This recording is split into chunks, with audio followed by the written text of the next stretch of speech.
இந்த எண்ணெய்லாம் வச்சுட்டு நான் வெளியே போகிறதுக்கு அவ்வளோ யோசிப்பேன். ஆனால் வந்து இந்த தலை குளிச்சுட்டா அவ்வளோ ஒரு ரெஃப்ரெஷிங்காக இருக்குது. எங்கே வெளியே கூப்பிட்டாலும் வெளியே போய்டுவேன். ஆனால் நம்மளுக்கு அமையறதெல்லாம் எண்ணெய் தேய்க்காதம்போது வெளியே கூப்பிட்றது தான்.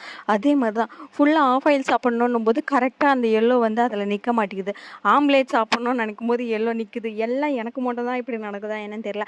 நான் வந்து எனக்கு கொஞ்சம் தேவையான டெய்லரிங் திங்ஸ்லாம் வாங்கியிருக்கேன். நான் உங்களுக்கு எதனா வேணும்னா மீஷோவில் சர்ச் பண்ணிங்கன்னா வந்துடும். லிங்க் என்னால் ப்ரொவைட் பண்ண முடியாது. அதில் வந்து ஆப்ஷன்ஸ் எனக்கு ஒன்றும் வரல. ஜிப்பு ஃபஸ்ட்டு வாங்கியிருந்தேன்னா அது 1.5க்கு தான் வாங்கியிருந்தேன். செம்ம ஒர்த்தான ப்ராடக்ட்டு. அது வந்து 20 கிட்ட வந்துச்சுன்னு நினைக்கிறேன். அதே மாதிரி தான் நான் லேஸ் வாங்கியிருந்தேன். White colour lace. ஒன்று 18 மீட்டர், ஒன்று வந்து 3 மீட்டரு. அது வந்து 74 ருபீஸ் தான். ஆனால் செம்ம ஒர்த்தான ப்ராடக்ட்டு. நான் ஒரு ட்ரெஸ்ஸுக்கு ஸ்டிச் பண்ணலான்னு தான் வாங்கியிருந்தேன். பட் வந்து அந்த ட்ரெஸ்ஸு ஸ்டிச்சிங் வந்து சொதப்பிடுச்சா. சரி ஓகே வச்சுருக்கேன். பட் வந்து செம்ம சூப்பராக இருக்குது. அதுக்கப்புறம் ஒரு பட்டன் வாங்கியிருந்தேன். அதான் வந்து எல்லாத்துக்கும் அடிப்பாங்களே, அது வந்து எனக்கு செட் ஆகலை. எவ்வளோ வாட்டி அடித்து பார்த்தோம், அது வந்து வளையதை கண்டி அடிக்கவே இல்லையா. குவாலிட்டி இஷ்யூன்றதுனால ரிட்டர்ன் பண்ணிட்டேன். பைப்பிங் வந்து வாங்கியிருந்தேன்னா அந்த பைப்பிங் வந்து உண்மையுமே செம்ம சூப்பராக இருந்துச்சு. அது வந்து ஐ திங்க் 20 ப்ராடக்ட்டும் என்னமோ வந்துருந்துச்சு.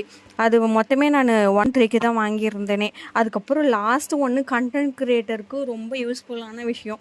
இது வந்து நான் மொக்க ஃபோன் தான் வச்சுருக்கேன். பட் வந்து இந்த லைட்டிங் இஷ்யூனால தான் இந்த கண்டென்ட் வந்து குவாலிட்டியாக அமையாததும் அப்படின்னு நான் நினைக்கிறேன். இந்த கிரியேட்டர் லைட் வாங்கின பிறகு இந்த லைட் வந்து நான் 357க்கு தான் வாங்கியிருந்தேனே.